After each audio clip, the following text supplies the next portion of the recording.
How to become a change maker. This is a very important conversation because I want people to be inspired to go from recognizing the problem to actually addressing it. This is why I've completed Yale University's Creating Change in Social Entrepreneurship specialization, but also sat down with phenomenal, legendary change makers with over 100 years of experience collectively. So please listen to this conversation. It's a longer conversation, but I think it's very, very important. It's a very important conversation, and I wanted to spend today, the day proclaimed by the 61st mayor of Pittsburgh, for me, and honoring the contributions that I've made to my community. I wanted to spend this day offering some sort of value and providing some sort of uplift and inspiration to our culture and community. First of all, I want you to introduce yourself. I'm Tim Stevens, founder of the Black Political Empowerment Project. We call it BPEP. We vote in each and every election. Yep. I facilitate the Corporate Equity and Inclusion Roundtable that deals with the expansion of Black employment and Black entrepreneurship, and co-convene the Greater Pittsburgh Coalition Against Violence that deals with implementing our 142-page document of strategies, trying to lower the violence in the Pittsburgh region. So I know you, Tim, but I wanted to have this conversation because I feel like you and your experience is very valuable. And I have to admit, my annoyance for criticism of the things in our city has gotten to an all-time high. I've had very strong conversations with some of the people that I know because I have the perspective of, number one, if you don't like it, try to change it or try to implement it or do something. Just become a part of the solution rather than contribute to the problem. Sure. And that's why I wanted to have this conversation, because I'm sure there's a lot of people that want to change the things that's going on in their community, but they honestly just might not know how. And I also try to root everything into education. So I'm proud to say that I completed Yale University's social entrepreneurship specialization. And this shirt back here is from the Afro-American Cultural Center at Yale. Okay. Right. And this shirt supports that Black organization, those Black students. So I'm very proud to have that. And I wanted to make sure that that is displayed here. But the overarching reason why I wanted to have this conversation is because the 61st mayor of this city, along with, Dr. Brown, has given me a proclamation for my birthday, and my mission is to give some type of value for it. That's what I want to do. So March 18th is my birthday. Okay. And I want to give some type of value. That's why you're here, to have this conversation. So I want to jump right in. Early happy birthday. Right. Well, at the time, it'll be my birthday. Okay. Right. So I want to, the goal of this conversation is to basically tell people, based on your experience, past president of the NAACP, founder of an entire political organization, nonpartisan, to inspire the community. I want you to first begin with your journey and your activism and your community leadership. How did you know that this was for you? How did you know that this was your calling? And it's very interesting because with you, I want to start with BPEP, because BPEP came after NAACP, right? Not really. Well, yes and no. I was executive director of the NAACP, actually in the office next door, which was NAACP headquarters. And for the record, we were filming in the historic Hill District. Absolutely, out of the Alma Speed Fox building. Yes. At the corner of Alma Speed Fox Way, which is Kirkpatrick Street and Wiley Avenue. And in 1970-74, I was executive director of the NAACP. I was president from 1994 to 2004. BPEP was formed in 1986, May 21st. So there's kind of a crossover there. So it was budding as you were already doing other. Yeah. I was a political science major at the University of Pittsburgh. Okay. My minor was in sociology. Then when I went to grad school, it was GESPIA, Graduate School of Public and National Affairs. Okay. And my major was, I'm so old that the program is gone, MERP. Masters in Urban and Regional Planning. Masters in Urban and Regional Planning. So I think in the corporate equity thing, which is a regional plan to deal with Black employment and Black entrepreneurship, I guess I'm using that. Yeah. And also the Coalition Against Violence document has been sent across the country through the Urban League, all of its affiliates. But it is national in nature. Anybody can use those strategies. So you would say your calling came out of education, because this is what you studied. And when, my orientation was that way. When, again, from going back, I was in school from 1963 to 1967 in undergrad. Doesn't that sound like a long time ago? Jeez. And it was, but that was my orientation. Not knowing that I would initiate a project. What was that? 23 years later, that would be in existence 40 years later. You know, in 2026, going on 41 actually now. But there's a Dr. King tie-in with me. Okay. 1965 or 6. Some of my friends, I know you're an Omega. Well, forgive you for that. But I'm an Alpha. You stole my line. I'm an Alpha. Right. And I was vice president of the Omicron chapter. Yeah. We had the opportunity to pick up Dr. King from the airport when he spoke at the University of Pittsburgh. But when he died in 1968, some of us Alphas were scheduled to be at Chatham University for some kind of conversation. If you paid me twice, I couldn't tell you what that was about. Right. But what happened on April 4th, 1968, I ended up conducting the conversation, facilitating the conversation. And we turned it to a conversation about Dr. King and our reaction to his death and whatever. I did not know in the audience was a professor from the Graduate School of Public and National Affairs. And just based on how I conducted myself in facilitating, he offered me a fellowship at the University of Pitt. So my graduate degree indirectly is related to Dr. King. So I have to have a commitment to now Black people I want to acknowledge something across this country. I want to acknowledge something, but I also want to lead into the next question, because it seems like this has been another personal conversation between me and my friends. Okay. We ask, as a community and a culture, we ask for so many different various forms of opportunity.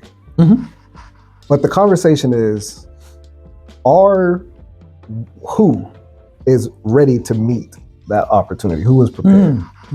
So the next question is, for somebody who doesn't know how to start, how do they become a change maker? How do they get started? How do they get into the atmosphere to pick up Dr. King from the airport? How do they get to the table at Chatham University? How do they get offered a fellowship? Because it seems like when you walked into that meeting, you were able to meet the moment and something came to you because of it.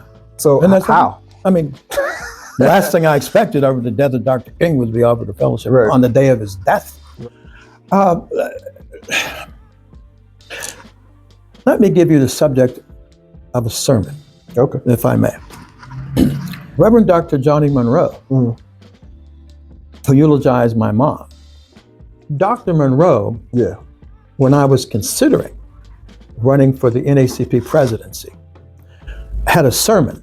My mom invited me to the service at Grace Memorial Presbyterian Church in the Upper Hill District.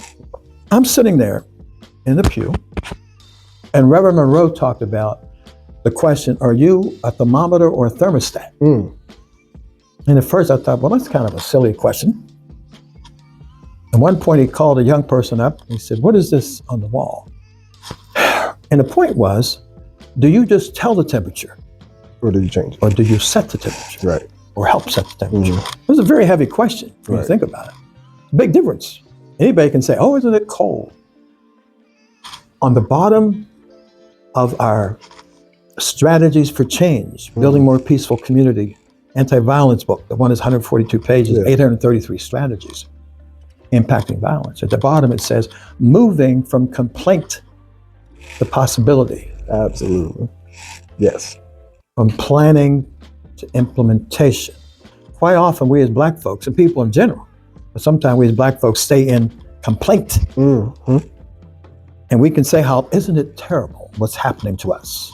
Isn't it terrible what white people did to us? Some white people did horrible things to us. My great-grandfather was a slave, part of his life. For 20 years of my life, Black people could not vote in every part of this country.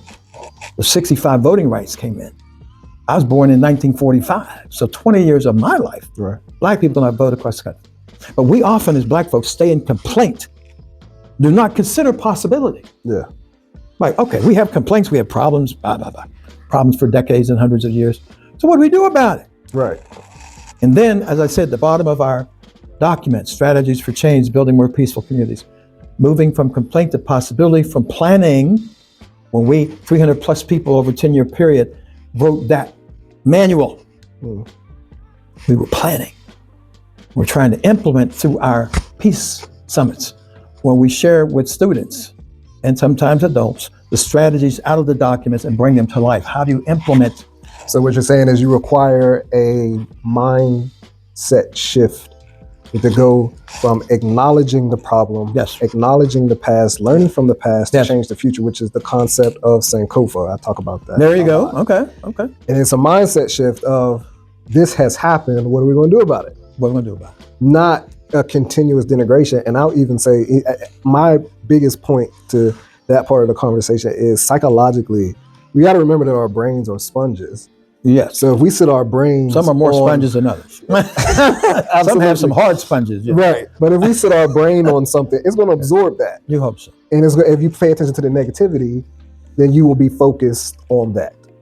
So what you're saying is it requires a mindset shift. But what happened in that sermon at Grace Memorial with Reverend Dr. Johnny Monroe, when he asked the question, are you a thermostat or a thermometer?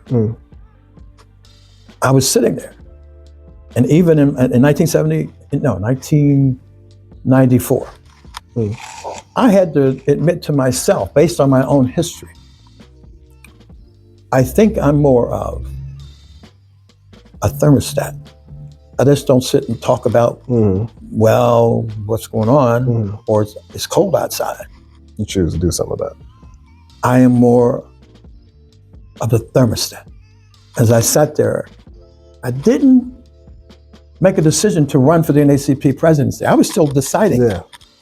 Still on the path. I was still, but I think Reverend Monroe's sermon shifted me to, that's who I am. I want to highlight something else, because what I hear is you have to, when we're talking about meeting the moment and we're talking about opportunities, you also have to be present in the culture. You were a part of Alpha at Pitt. You went to the meeting at Chatham. Yes. You indulged in the church. Yes. So you're indulging in the culture, and this is shaping your path. Absolutely. And then you come on the mindset shift, and one thing is leading to another, and it's building. It's like my speaking ability, which I've been gifted with. Part of it is because I've been sitting playing the organ for decades.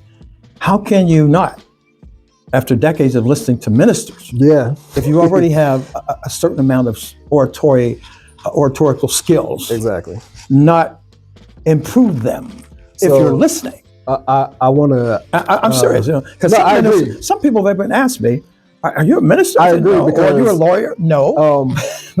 One of my frat brothers, Dr. Curtis. Yeah, Dr. Wim Curtis. Yeah, and he is a good, good friendship with the 61st mayor. Okay. Right, and I saw him one time, and he said about Ed. He said he's a preacher and he doesn't know it. Oh, he is. Absolutely. Yeah, it's how he speaks. It's that oration. Ed Gainey definitely has great oratorical skills. Yeah. And a bit of a preaching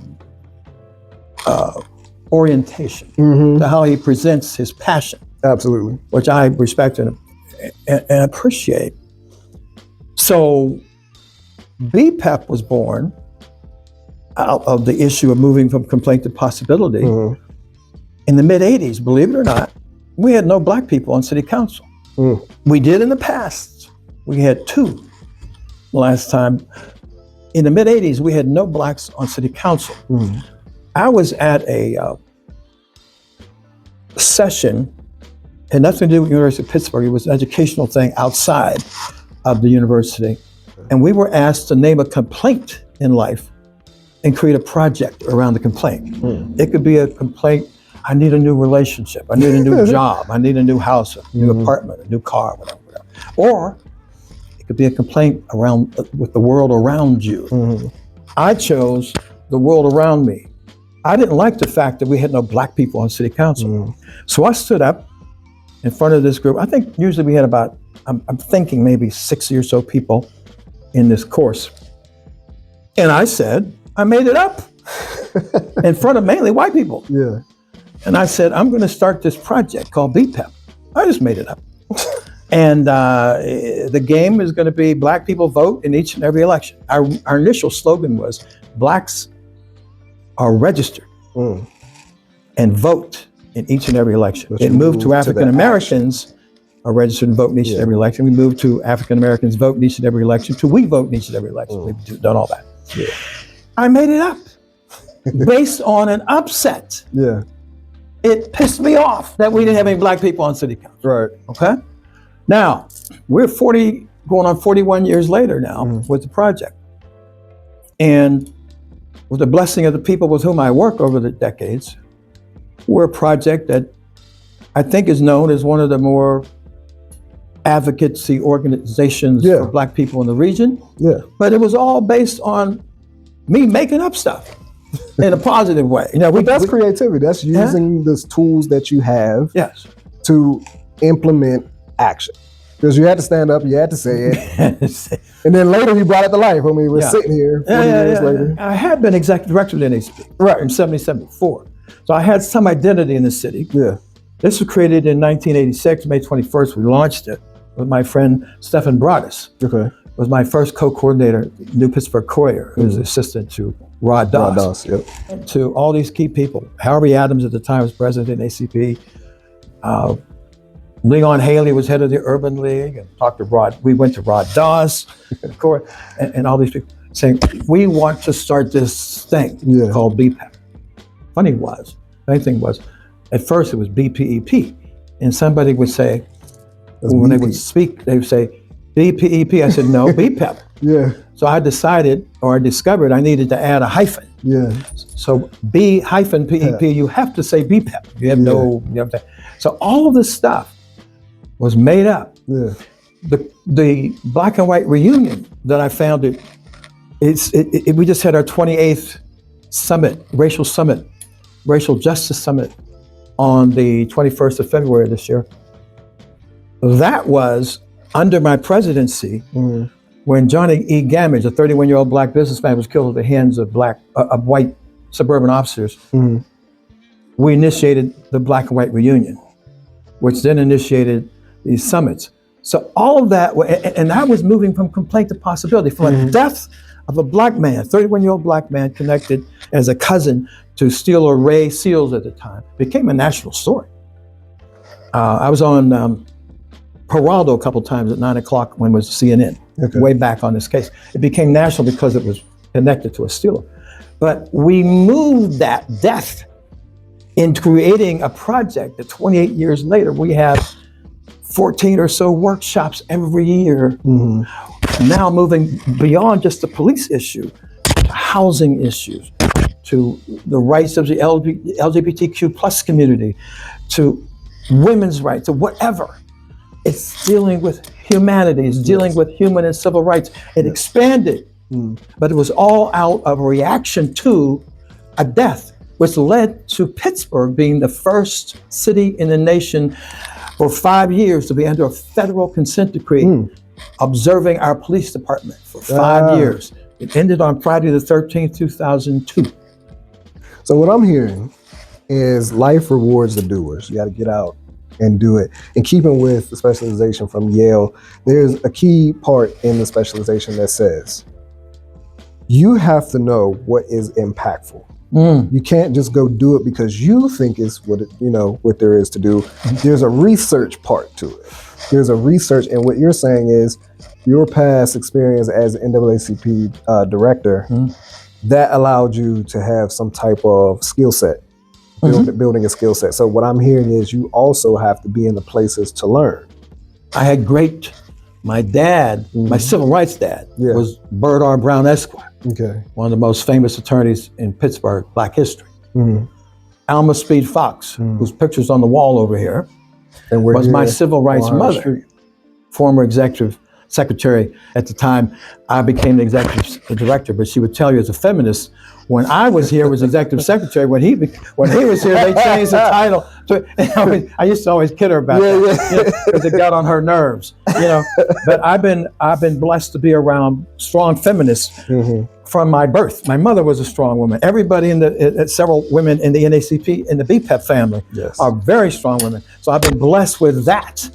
And I keep it in my mind to respect Black women and that we collectively lead.